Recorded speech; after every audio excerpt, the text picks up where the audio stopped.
तेरियां दावां मुंडा मार सुटिया तू कादा दिल लुटिया तू मैनू छड्डिया ना कखदा तू मैनू छड्डिया ना कखदा। Hello guys, welcome back to my channel. നമുക്കിന്നൊരു ഡെക്കിസ്റ്റ് റെസിപ്പി നോക്കിയാലോ.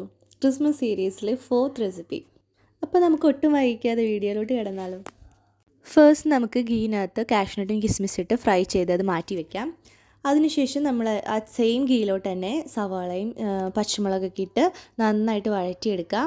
എന്നിട്ട് അതിനകത്തോട്ട് കുറച്ച് കറി ലീവ്സ് ആഡ് ചെയ്ത് കൊടുക്കാം. എന്നിട്ട് ഇതെല്ലാം നന്നായി വഴണ്ട് വരുമ്പോൾ അതിനകത്തോട്ട് നമ്മൾ തേങ്ങാപ്പാൽ, അതായത് നമ്മൾ 2ാം പാലാണ് ഇവിടെ ചേർത്ത് കൊടുക്കേണ്ടത്. എന്നിട്ട് ഇത് നന്നായി ഇളക്കി കൊടുത്ത് ജസ്റ്റ് ഒന്ന് അത് തിളച്ച് വരുന്നവരെ ഒന്ന് വെയിറ്റ് ചെയ്യാം.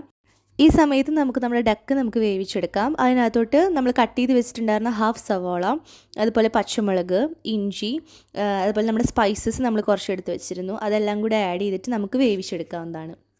ആ വേവിച്ച് വെച്ചെടുത്ത ഡക്ക് നമ്മുടെ തേങ്ങാപ്പാലിലോട്ട് ഇട്ടിട്ട് നമ്മൾ മിക്സ് ചെയ്തെടുക്കുകയാണ്.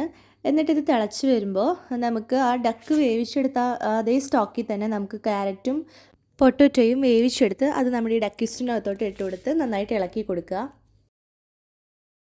ഈ സമയത്ത് നമ്മുടെ ഡക്കിസ്റ്റ് നന്നായിട്ട് തിളച്ച് വരുന്നതായിട്ട് കാണാം. അപ്പോൾ നമ്മൾ നേരത്തെ വറുത്ത് കോരി വെച്ചിരുന്ന കാഷ്നട്ടും കിസ്മിസും ആഡ് ചെയ്ത് കൊടുക്കുക. അതുപോലെ തന്നെ തേങ്ങാപ്പാലിൻ്റെ 1ാം പാലും കൂടെ നമ്മൾ ആഡ് ചെയ്ത് കൊടുക്കുകയാണ്. അതുപോലെ മല്ലിയില ഓപ്ഷണലാണ്, എല്ലാവർക്കും അതിൻ്റെ ഫ്ലേവർ ഇഷ്ടമായിക്കൊള്ളണമെന്നില്ല. ആ ഫ്ലേവർ ഇഷ്ടമുള്ളവർക്ക് മല്ലിയിലയും കൂടെ ആഡ് ചെയ്ത് കൊടുക്കാം. അപ്പോൾ നമ്മുടെ സ്വാദിഷ്ടമായ ഡക്കിസ്റ്റ് ഇവിടെ റെഡി. എല്ലാവരും ഉണ്ടാക്കി നോക്കിയിട്ട് അഭിപ്രായം പറയണേ.